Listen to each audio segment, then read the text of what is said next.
السلام علیکم ویورز، آج کا ہمارا موضوع ہے حضرت امام حسن رضی اللہ تعالیٰ عنہ۔ حضرت امام حسن رضی اللہ تعالیٰ عنہ کی شہادت۔ حضور اکرم صلی اللہ علیہ وآلہ وسلم کے نواسے حضرت امام حسین رضی اللہ عنہ کے والد گرامی کا نام حضرت علی ہے، والدہ محترمہ کا اسم مبارک حضرت بی بی فاطمہ ہے۔ آپ کی ولادت باسعادت مدینہ طیبہ میں ہجرت کے تیسرے سال نصف رمضان المبارک کو ہوئی۔ آپ کی کنیت ابو محمد اور لقب نکی اور سید ہے۔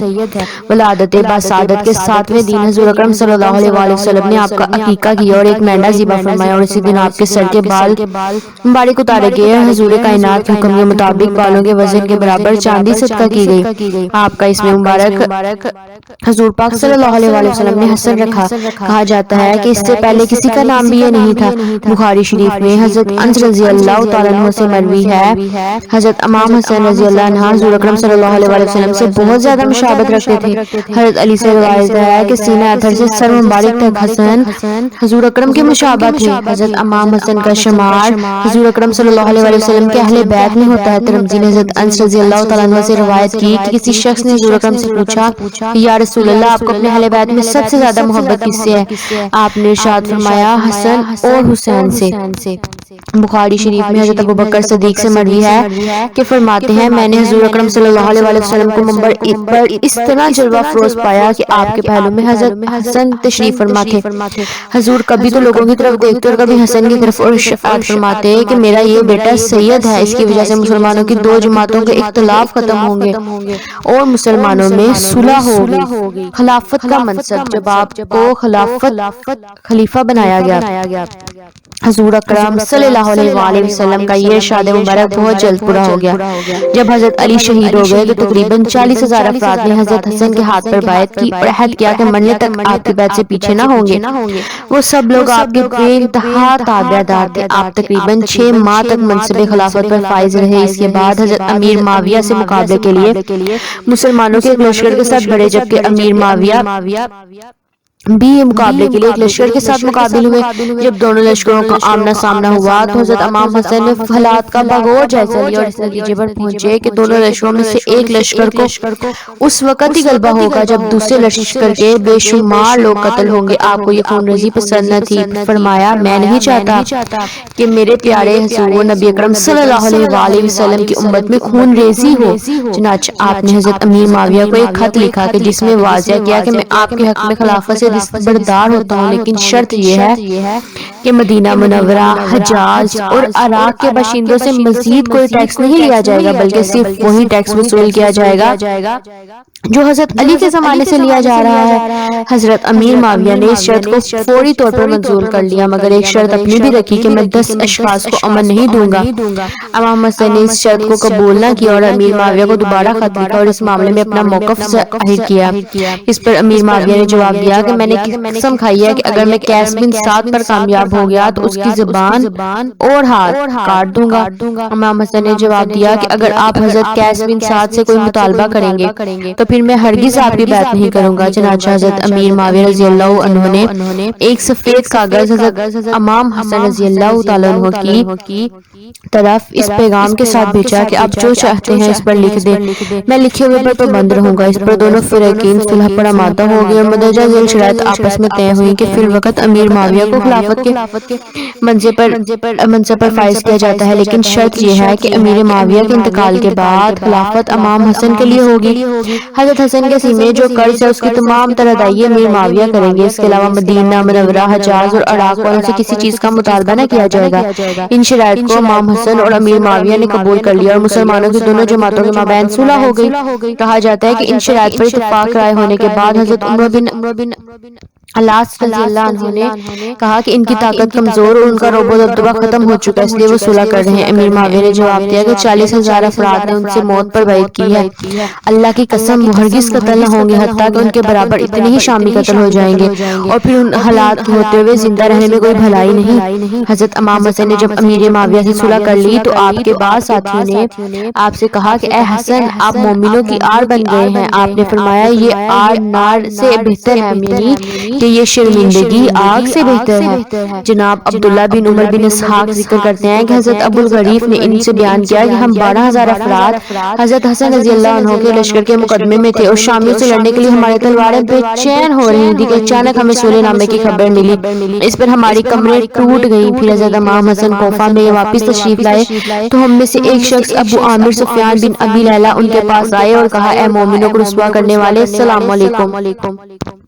حضرت امام حسن نے جواب میں فرمایا، اے ابو عامر، ایسی بات نہ کہو، میں نے مومنوں کو رسوا نہیں کیا بلکہ ملک کی طلب میں انہیں خون ریزی سے بچا لیا۔ کہا جاتا ہے کہ امام حسن ربیع الاول کے مہینے میں 41 ہجری کو، جبکہ بعض کے بقول ربیع الثانی کی 41 ہجری میں اور بعض کے بقول جمادی الاول کے نصف 41 ہجری کو خلافت سے دستبردار ہو گئے۔ لوگوں نے امیر معاویہ سے بیعت کر لی۔ حضرت امیر معاویہ رضی اللہ عنہ کی عمر 2 ماہ کم 22 سال تھی۔ یہ حقیقت تھی کہ امام حسن نے ملک کے لیے مسلمانوں کو جنگ و جدال اور خون ریزی سے بچانے کے لیے صلح کی تھی، حالانکہ آپ خلافت کے زیادہ حقدار تھے۔ خلافت سے دستبردار ہونے کے کچھ مدت بعد امام حسن کوفہ سے مدینہ منورہ چلے گئے اور پھر وہیں پر قیام پذیر ہو گئے۔ حاکم نے حضرت جبیر بن نفیر رحمۃ اللہ کی زبانی لکھا ہے کہ میں نے امام حسن سے ایک دن کہا کہ لوگ کہتے ہیں کہ آپ پھر خلافت کے خواستگار ہیں۔ یہ سن کر آپ نے ارشاد فرمایا، جس وقت عربوں کے سر میرے ہاتھ میں تھے، یعنی وہ میری بیعت کر چکے تھے، تو اس وقت میں جس سے چاہتا ان کو لڑا دیتا، جس سے چاہتا صلح کرا دیتا، مگر میں نے اس وقت صرف اللہ تعالیٰ کی خوشنودی کو حاصل کرنے کے لیے خلافت کو چھوڑ دیا۔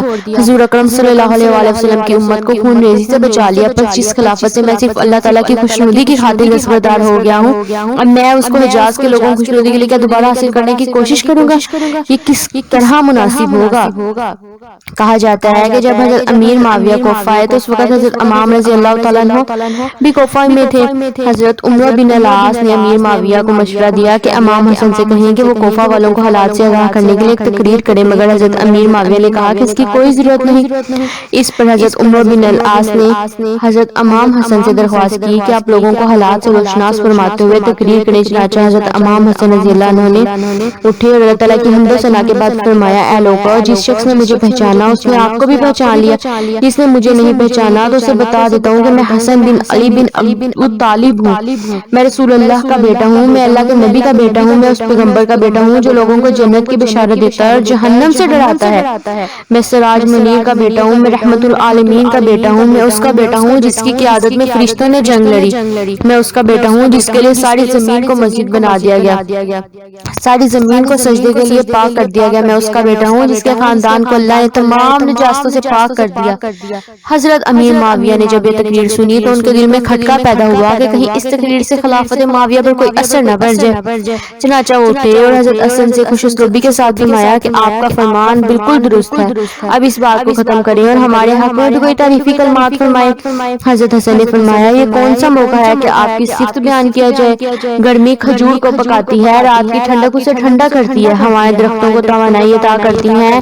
یہ بات کر کے آپ پھر لوگوں کی طرف متوجہ ہوئے اور فرمایا، میں اس کا بیٹا ہوں جس کی دعا قبول ہوتی ہے، میں اس کا بیٹا ہوں جو قیامت کے دن شفاعت کرے گا اور اللہ تعالیٰ اس کی شفاعت کو قبول فرمائے گا، میں اس کا بیٹا ہوں جو تمام مخلوق سے پہلے سر اٹھائے گا اور بہشت میں داخل ہو کر دعوتیں عام دے گا، میں اس کا بیٹا ہوں جس کی رضا رب تعالیٰ کی رضا ہے، میں اس کا بیٹا ہوں جس کے مقابلے میں کوئی شخص سخاوت اور کرم نہیں کر سکتا۔ اے لوگو، اللہ تعالیٰ نے ہم سے پہلے کے ذریعے تمہیں ہدایت دی اور ہماری آخرت کے ذریعے خون محفوظ کیا۔ خلافت ایک مدت کے لیے ہے اور دنیا ادھر ادھر پھرنے والی ہے۔ اللہ تعالیٰ فرماتا ہے کہ اے نبی فرما دیجئے کہ میں نہیں جانتا تمہارا وعدہ قریب ہے یا دور، وہ تمہاری ظاہری باتیں جانتا ہے اور تمہاری خفیہ باتیں بھی جانتا ہے، میں نہیں جانتا، شاید اس میں تمہارا امتحان ہے اور مقررہ وقت تک تم نے نفع حاصل کرنا ہے۔ جب حضرت حسن کی تقریر یہاں تک پہنچی تو اس پر حضرت امیر معاویہ نے مداخلت کی اور معاملے کی نزاکت کو اپنے حق میں ٹھیک نہ سمجھتے ہوئے حضرت امام حسن سے کہا، اے حسن آپ تشریف رکھیں۔ چنانچہ حضرت حسن اپنی تقریر کو مختصر کرتے ہوئے حضرت امیر معاویہ کو مخاطب کرتے ہوئے ارشاد فرمایا، اے معاویہ، رسول اللہ کی خلافت اور جانشینی کا مطلب یہ ہے کہ رسول اللہ کی اطاعت اور اتباع کی جائے۔ خلافت اس چیز کا نام نہیں کہ ظلم و ستم کو جاری کر دیا جائے، رسول کی سنتوں کو نظر انداز کر دیا جائے، دنیا کو اپنا باپ اور ماں نہ بنا لیا جائے، بلکہ یہ تو ایک سلطنت ہے جو کسی بھی وقت ختم ہو سکتی ہے اور صرف اس کے برے اثرات باقی رہ جاتے ہیں۔ ان کلمات کو ادا کرنے کے ساتھ ہی حضرت امام حسن منبر سے نیچے اتر آئے۔ اس کے بعد حضرت امیر معاویہ نے لوگوں سے خطاب کیا۔ حضور اکرم صلی اللہ علیہ وآلہ وسلم کو حضرت حسن سے بہت ہی زیادہ پیار تھا۔ حضرت ابن زبیر سے روایت ہے کہ حضور اکرم صلی اللہ علیہ وآلہ وسلم حضرت حسن سے بے انتہا محبت کرتے تھے۔ میں نے خود اپنی آنکھوں سے دیکھا ہے کہ رسول اللہ سجدے میں ہوتے تھے اور حضرت حسن آپ کی گردن مبارک یا کمر مبارک پر آ کر بیٹھ جاتے تھے، اور جب تک وہ خود نہیں اترتے تھے حضور ان کو نہیں اتارتے تھے۔ میں نے یہ بھی دیکھا کہ حضور رکوع کی حالت میں حضرت حسن تشریف لائے اور آپ کے پائیں اتر کے اندر ہو کر دوسری طرف کو نکل گئے۔ اس طرح کا ایک واقعہ حاکم نے اپنی مستدرک میں حضرت ابن عباس سے روایت کیا کہ ایک مرتبہ حضور اکرم صلی اللہ علیہ وآلہ وسلم حضرت حسن کو اپنے دوشے مبارک پر اٹھائے ہوئے تھے۔ کسی نے دیکھا تو کہا، حضرت حسن سے کہا، اے صاحبزادے تمہاری سواری کتنی اچھی ہے۔ حضور نے فرمایا کہ دیکھو سوار بھی کتنا اچھا ہے۔ ابن سعد نے عمران بن عبداللہ کے حوالے سے بیان کیا ہے کہ شہادت سے چند یوم قبل حضرت حسن نے ایک خواب دیکھا کہ ان کی دونوں آنکھوں کے درمیان قل هو اللہ احد لکھا ہوا ہے۔ آپ نے یہ خواب اپنے گھر والوں کو سنایا تو گھر والے بہت خوش ہوئے، مگر جب حضرت سعید بن مسیب نے خواب سنا تو انہوں نے اس کی یہ تعبیر نکالی کہ اگر آپ کا یہ خواب سچا ہے تو پھر آپ کی زندگی کے چند دن باقی رہ گئے ہیں۔ چنانچہ خواب کی یہ تعبیر پوری ہوئی اور آپ خواب دیکھنے کے چند ہی دنوں کے بعد زہر دے کر شہید کر دیے گئے۔ آپ کی شہادت مدینہ منورہ میں ہوئی۔ آپ کی شہادت کے دن کے بارے میں مختلف روایات ہیں۔ بعض کا کہنا ہے کہ آپ کی شہادت 5 ربیع الاول 50 ہجری کو ہوئی، بعض 40 ہجری بتاتے ہیں، بعض نے 11 ربیع الاول 50 ہجری بیان کیا، جبکہ بعض کے نزدیک یہ واقعہ 51 ہجری کو پیش آیا۔ روایات میں آتا ہے کہ جب حضرت امام حسن کو زہر دیا گیا تو حضرت امام حسین آپ کے پاس تشریف لائے اور پوچھا کہ اے میرے بھائی، آپ کو کس نے زہر دیا ہے؟ حضرت حسن نے فرمایا، یہ پوچھنے کا مقصد کیا ہے کہ آپ ان سے جنگ کریں گے؟ میں انہیں اللہ تعالیٰ کے حوالے کرتا ہوں کہ اللہ تعالیٰ سخت انتقام لینے والا ہے۔ کوئی شخص محض میرے گمان کی بنا پر کیوں قتل ہو؟ شہادت کے وقت حضرت امام حسن رضی اللہ تعالیٰ عنہ کی عمر 46 برس تھی۔ بعض نے لکھا ہے کہ عمر مبارک 48 برس تھی۔ باوقت شہادت وصال سے قبل آپ نے حضرت امام حسین سے فرمایا کہ اے میرے بھائی، جب حضور اکرم صلی اللہ علیہ وآلہ وسلم کا وصال ہوا تو خلافت کے منصب پر حضرت ابوبکر صدیق فائز ہوئے۔ ان کے انتقال کے بعد حضرت عمر فاروق، جب عمر فاروق کا وصال کا وقت قریب آیا تو انہوں نے خلافت کے تقرر کا معاملہ مجلس شورا کے سپرد کر دیا۔ مجلس شورا میں یقین تھا کہ خلافت حضرت علی کو ملے گی، لیکن مجلس شورا نے حضرت عثمان رضی اللہ تعالیٰ عنہ کو خلافت کے لیے منتخب کر لیا اور ان کی شہادت کے بعد حضرت علی کو خلیفہ بنایا گیا۔ پھر تلواریں نکل آئیں، اس پر جھگڑا اور معاملہ بہت دور تک جا پہنچا اور ہم نے خلافت کو چھوڑ دیا۔ مجھے دکھائی دے رہا ہے کہ اللہ تعالیٰ اہل بیت میں نبوت اور خلافت کو اکٹھا نہ کرے گا۔ مجھے اس پر یقین ہے کہ کوفہ کے بے وقوف لوگ تمہارے ہاتھ پر بیعت کریں گے، پھر تمہیں ذلیل کریں گے اور باہر نکال دیں گے۔ اس کے بعد حضرت امام حسن نے بات کو آگے بڑھاتے ہوئے حضرت امام حسین سے فرمایا کہ میں نے ام المؤمنین حضرت عائشہ سے اپنی خواہش کا اظہار کیا تھا کہ وہ مجھے حجرہ مبارک میں حضور اکرم صلی اللہ علیہ وآلہ وسلم کے پہلو میں دفن ہونے کی اجازت دے دے، تو انہوں نے مجھے اجازت دے دی تھی۔ معلوم نہیں کہ شاید شرم و حیا کی وجہ سے انہوں نے مجھے اجازت دی ہو، اسی لیے میری شہادت کے بعد ان سے دوبارہ اجازت لے لینا۔ اگر وہ بخوشی اس بات کی اجازت دیں تو مجھے روزے اطہر میں دفن کر دینا، ورنہ میرا خیال ہے کہ دوبارہ اجازت حاصل کرنے پر کچھ لوگ میرے یہاں دفن ہونے کی مخالفت کریں گے، مگر تم ان سے مزاحمت نہ کرنا اور اصرار نہ کرنا۔ چنانچہ جب حضرت امام حسن رضی اللہ تعالیٰ عنہ وصال فرما گئے تو حضرت امام حسین ام المومنین حضرت عائشہ کے پاس اجازت لینے کی غرض سے گئے۔ آپ نے برزہ اور رغبت اجازت دے دی، مگر جب مروان کو اس بات کی اطلاع ہوئی تو آ کر مزاحمت ہوا اور لڑنے پر تیار ہو گیا۔ قریب تھا کہ یہ جھگڑا توڑ پکڑتا۔ حضرت ابو ہریرہ کو کسی نے خبر دی تو وہ تشریف لائے، فرمایا یہ بڑے ہی ظلم کی بات ہے کہ بیٹے کو باپ کے پاس دفن کرنے سے روکا جائے۔ اللہ کی قسم حضرت حسن جناب رسول کے بیٹے تھے۔ اس کے بعد حضرت امام حسین سے مخاطب ہوئے اور فرمایا کہ آپ کے بھائی نے کہا نہ تھا کہ اگر روزے اطہر میں میرے دفن ہونے پر لوگ مزاحمت ہوں تو پھر مجھے مسلمانوں کے قبرستان میں دفن کر دینا۔ چنانچہ معاملے کی نزاکت کو محسوس کرتے ہوئے حضرت حسن کو جنت البقیع میں آپ کی والدہ ماجدہ حضرت فاطمہ رضی اللہ تعالیٰ عنہ کے پہلو میں دفن کر دیا گیا۔ اگر آپ کو یہ ویڈیو اچھی لگی تو لائک کریں، شیئر کریں، کمنٹ کریں اور سبسکرائب کریں۔ شکریہ۔